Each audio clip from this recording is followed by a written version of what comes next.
নমস্কার বন্ধুরা, good morning. আপনারা কেমন আছেন? আশা করি ভালো আছেন। আমিও ভালো আছি। তো আমার ব্লগটা আমি এখান থেকেই শুরু করছি। আমি কিভাবে রোজ ভগবানকে পুজো করি আপনাদের সঙ্গেই আমি শেয়ার করছি। এই ভিডিওটা স্কিপ না করে পুরো ভিডিওটা দেখতে থাকুন আর আমার সাথে থাকুন। আমি প্রথম গোপালকে পরিষ্কার কাপড় দিয়ে মুছিয়ে নিলাম। তারপরে এই দেখুন, এই যে হার পরিয়ে দিলাম গোপালকে। এই গোপালটা আমি নিয়েছিলাম, মায়াপুর গেছিলাম, তো সেখান দিয়ে গোপালটাকে কিনে নিয়ে এসেছিলাম। তো তারপরে আমি চলে আসলাম এই যে ভোলে বাবাকে স্নান করাবো বলে। আপনারা ভোলে বাবাকে কেমনভাবে স্নান করান আমাকে কমেন্ট বক্সে কমেন্ট করে জানাবেন। আমি তো রোজ যেভাবে করি সেভাবেই বানিয়ে দেখাচ্ছি। আমি রোজ না, যখন মার বাড়িতে আসি তখনই আমি করি, পুজো করি। কারণ আমি যেখানে থাকি সেখানে আমি কোনো ভগবান আছে, কিন্তু পুজো করি, কিন্তু এভাবে স্নান করানো আর হয় না। তো আমার পরিস্থিতিটা অনেকটাই আলাদা বন্ধুরা। তারপরে আমি এই যে বাবার মাথায় যখন আমি জল অর্পণ করব, তখন তার আগে আমি ওনাকে ঘি মধু দিয়ে ভালো করে আমি ম্যাসাজ করে নিলাম। তারপরে হালকা হাতে জল দিয়ে এই যে ম্যাসাজ করে নিলাম। তারপরে কিছুক্ষণ পরে আমি যে জলটা যখন আমি অর্পণ করব, তখন আমি এই মন্ত্রটা জপ করি, ওম নমঃ শিবায়, ওম নমঃ শিবায় 3 বার বলে আমি পুরো জলটা দিয়ে দিই। তারপর একটা পরিষ্কার রুমাল নিয়ে, এই যে দেখুন, এই যে রুমাল নিয়ে নিলাম। তারপরে এনাকে আমি পরিষ্কার করে মুছিয়ে ওই যে কালো যে পাত্রটা দেখতে পাচ্ছেন, পাথর বাটি, ওটাতে আমি রেখে দেব। তারপর আমি বেল পাতা, ফুল, যাবতীয় যা যা লাগে সব কিছু ওনাকে দিয়ে সাজিয়ে দেব। এই যে দিয়েছি। তারপরে এই যে দেখুন, সব ভগবানের চরণে ফুল দেব, ফুল দিচ্ছি এখন সব ভগবানের চরণে।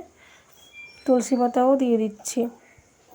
তুলসী পাতা কিন্তু গৌর হরি কৃষ্ণ, গৌরাঙ্গ, মহাপ্রভু, গোপাল এদের চরণেই দেওয়া যায়। আমি শুনেছি, কিন্তু আমি সঠিক জানি না। যেটা শুনেছি ওটাই আমি আপনাদেরকে বলছি। তো আপনারা কি জানেন আমাকেও কমেন্ট করে লিখবেন যে আমার এটা হয়তো ভুল হচ্ছে। হয়তো হতেই পারে ভুল, কারণ আমি হয়তো আপনারা যেটা জানেন আমি সেটা জানি না, হয়তো আমি যেটা জানি হয়তো আপনারা জানেন না, এরকম কিছু হতে পারে।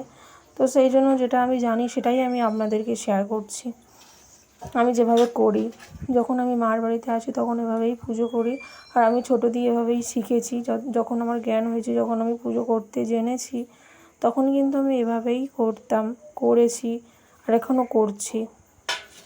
তারপরে দেখুন বন্ধুরা, আমি কি করছি, এই যে ফুলগুলো নিলাম, ফুল না, তুলসী পাতা নিয়ে আমি এই যে প্রসাদের মধ্যে দিয়ে দেবো। তুলসী পাতা কিন্তু শিব ভগবানকে দেওয়া যায় না। তারপরে এই যে তুলসী পাতাগুলো নিয়ে এই যে কৃষ্ণের বা থালাতে দিয়ে দিলাম, গ্লাসেও দিয়ে দিলাম, ছোট্ট একটা গোপাল আছে তার চরণে দিয়ে দিলাম তুলসী পাতা। আর শুনেছি শিব ভগবান একটা বেলপাতাতেই সন্তুষ্ট, ওনার আর কিছু লাগে না। তো কৃষ্ণর তুলসী পাতাতেই সন্তুষ্ট, ওনাকে যা ভোগ লাগাও কেন তুলসী পাতা না দিলে উনি গ্রহণ করেন না। তো আপনারা হয়তো এটাও জানেন। তারপরে আমার মিটকেসের উপরেও একটা ছোট গোপাল ছিল, যাকে আমি পরিষ্কার করলাম, ওনাকেও আমি ফুল দিলাম, তুলসী পাতা দিলাম। তারপরে চলে আসলাম চন্দন ঘষতে। চন্দনটা আমি ঘষে নিচ্ছি। চন্দনটা ঘষে নেওয়ার পরেই আমি দেখুন, এই যে প্রথমে আমি ভোলে বাবার কপালে দেব, তারপরে এক এক করে বজরং বালি, তারপরে ওদিকে আছে কৃষ্ণ, গোপাল, তারপরে এদিকে আছে আমার কী বলে ওটাকে, জগন্নাথ। সবাইকে আমি কপালে একটু একটু করে চন্দন দিয়ে দেব। দেখুন, আর আপনাদের কার পূজা করতে ভালো লাগে আমাকে জানাবেন। আমার তো ভীষণ ভালো লাগে, আর যদি একটু বেশি ফুল থাকে তাহলে আরও বেশি আগ্রহ দিয়ে পুজোটা করি। তারপরে এই যে দেখুন কী করি, এই যে প্রদীপ আর ধূপ নিয়ে চলে আসলাম। ধূপটা এখন, প্রদীপটা এখন হরে কৃষ্ণ হরে কৃষ্ণ কৃষ্ণ কৃষ্ণ হরে হরে, হরে রাম রাম রাম হরে হরে, হরে কৃষ্ণ কৃষ্ণ কৃষ্ণ হরে হরে, হরে রাম রাম রাম হরে হরে।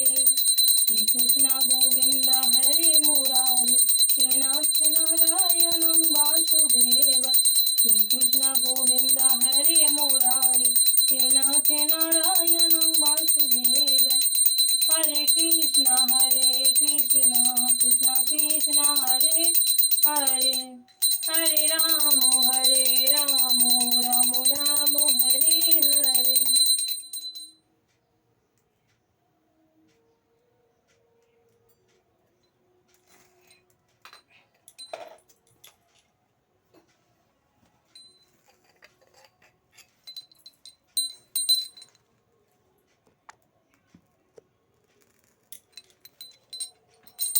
Hare Krishna,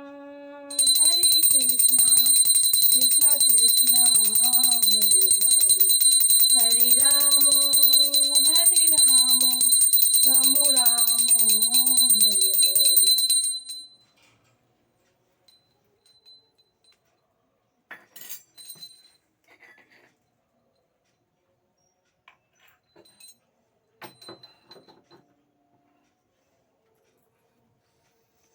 তারপরে দেখুন এই যে আমার আরতি করা হয়ে গেছে কমপ্লিট। তারপরে আমি একটু এসেছি আমি করার জন্য, গীতা পড়ার জন্য। আমি যখনই এখানে আসি তখন একটু একটু গীতাও পড়ি। যখন আমি পুজো করতে বসি তখন একটু একটু পুজোর শেষে আমি গীতাটাও একটু পড়ে নিই। আমার ভালো লাগে, কার কেমন লাগে জানি না, তো আমার তো ভীষণ ভালো লাগে। আপনাদের কার কার কেমন গীতা পড়তে ভালো লাগে আমাকে কমেন্ট বক্সে লিখে জানাবেন। এই দেখুন গীতাটা আমি তুলে নিলাম, আমি পড়ছি। তো প্রথমে গীতাটা পড়ার আগে আমি প্রণাম করে নিই। তারপরে এই যে গীতাটা আমি পড়বো এখন। এই যে আমি গীতাটা পড়বো। তো আমি কোন চ্যাপ্টার থেকে পড়ছি সেই চ্যাপ্টারটা আমি বন্ধ করে রাখি, মানে একটা কোণা মুড়ে রাখি যাতে আমার গুলিয়ে না যায়, সেখান থেকে আবার পড়ি। তারপরে আমি গীতাটা পড়ছি। হয়তো আপনারা ভাববেন যে আমি নাটক মারছি, মোবাইলের সামনে এসে গীতা পড়ছি, দেখাচ্ছি এই সেই। তো আমি বন্ধুরা এরকম কিছু না, আমি যেভাবে পুজো করি মার কাছে এসে, মার বাড়িতে যখন আসি আমি এভাবেই পুজোটা করি। তো আমি সেটাই আপনাদের সঙ্গে শেয়ার করছি। আপনারা যে যেমন ভাবতে পারেন, সেটা আমার কিছু যায় আসে না, কারণ আমি ভগবানকেই তো মানি আর ভগবানকে বিশ্বাস করি। কে কী ভাবলো না ভাবলো আমার কিছু যায় আসে না। তো এই যে গীতাটা আমি পড়ছি, আমার গীতাটা পড়া পুরো শেষের পথে। তো আমি এই যে কোণাটা মুড়িয়ে রেখে দিলাম এই কারণে যে আমি পড়ে ভুলে না যাই, আবার এখান থেকেই আমি শুরু করব যখন আমি পড়ব। তারপরে এই যে গীতাটা রাখতে গিয়েই ভুলে বাবার মাথা দিয়ে বেলপাতাটা পড়ে গেল, ওটাকে আবার ঠিকঠাকভাবে বসিয়ে রেখে দিলাম। ফুলটাও পড়ে গেছিলো, তো ওটা এই যে মাথা দিয়ে দিলাম, মাথার মধ্যে এই যে ফুলটা আর বেলপাতাটা ঠিকঠাকভাবে বসিয়ে দিলাম। তারপরে ভগবানকে আমি প্রণাম করে নিলাম, কারণ মানুষের কাছে আপনারা কিছু বলবেন না, ভগবানকে জানাবেন দুঃখ কষ্ট যাই হোক, ভগবান একদিন শুনবে, তবে আজ না তবে কাল শুনবে তো অবশ্যই। তো আমি এভাবে প্রণাম করে নিলাম। তো বন্ধুরা, আমার ভিডিওটা যদি আপনাদের ভালো লেগে থাকে লাইক কমেন্ট সাবস্ক্রাইব করতে ভুলবেন না, আর আমার পাশে থাকবেন। Thank you.